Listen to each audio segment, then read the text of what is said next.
Now, who's never, ever seen this BMI map, the color-coded map of how fat America is?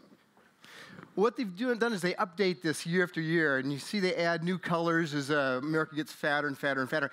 What I want to look at is what happens if we were to project this out. If we were to project this out to, let's say, the year 2025, what would this look like?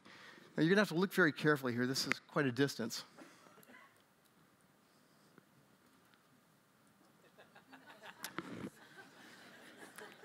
Totally made up.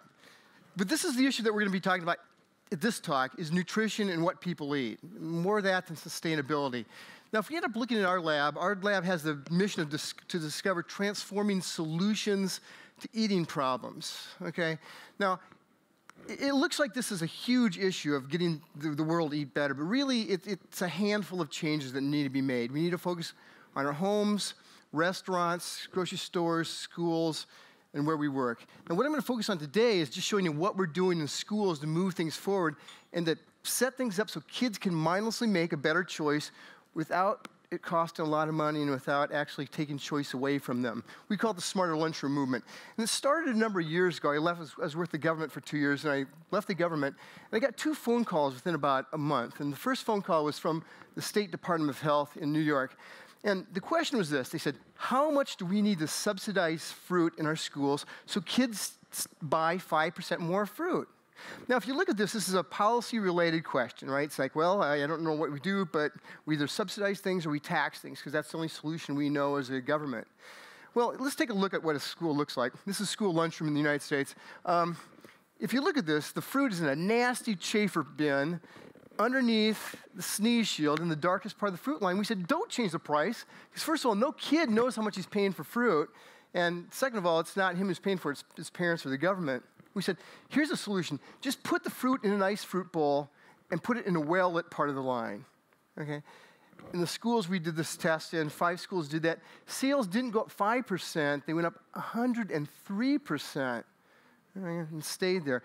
2 schools said, oh, it'll never work. Their sales went up nothing. And one school actually kind of said, well, we did it kind of wrong. We put in a nice bowl, but we took a desk lamp out of the closet and put it on the line and turned the desk lamp on.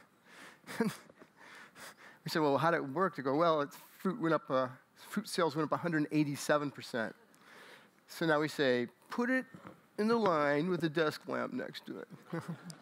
The second phone call I ended up getting was from the U.S. Department of Agriculture, and they said, look, we've got salad bars in 2/3 of all the schools in the United States, but nobody takes salad.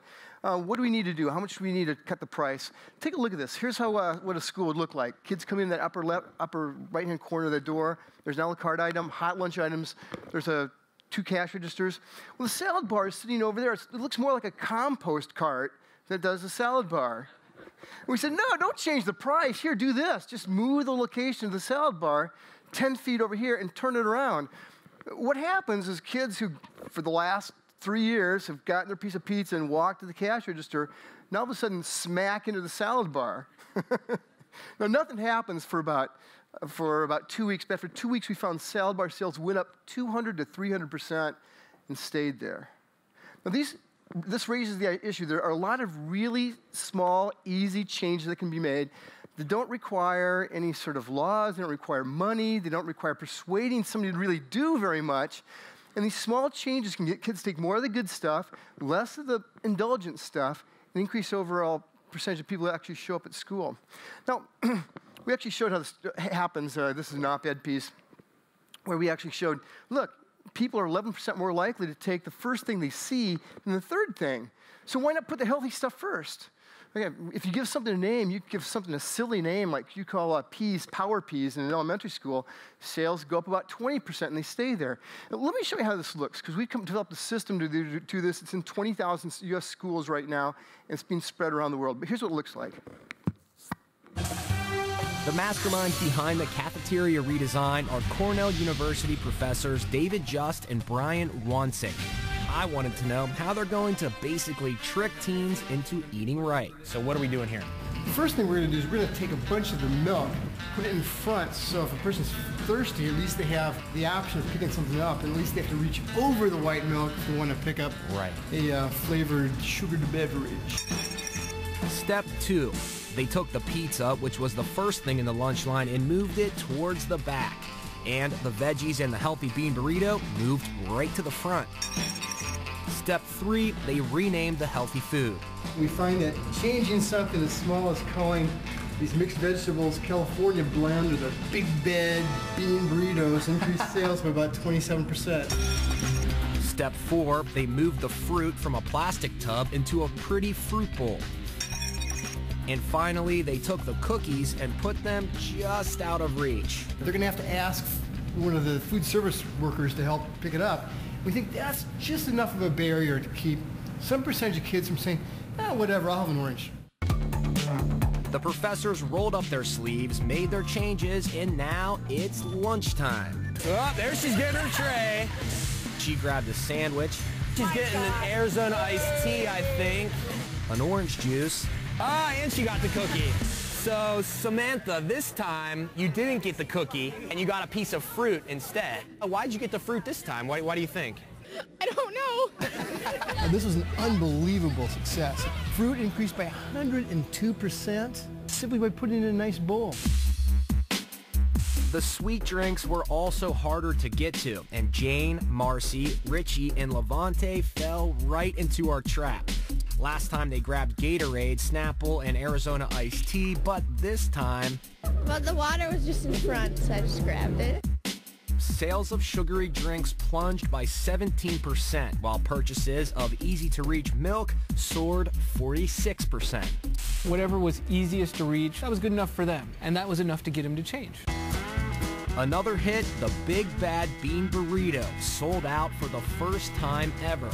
The professors say, on average, students' plates this time around contained about 18% fewer calories, and they made healthier choices. Why does this work so well?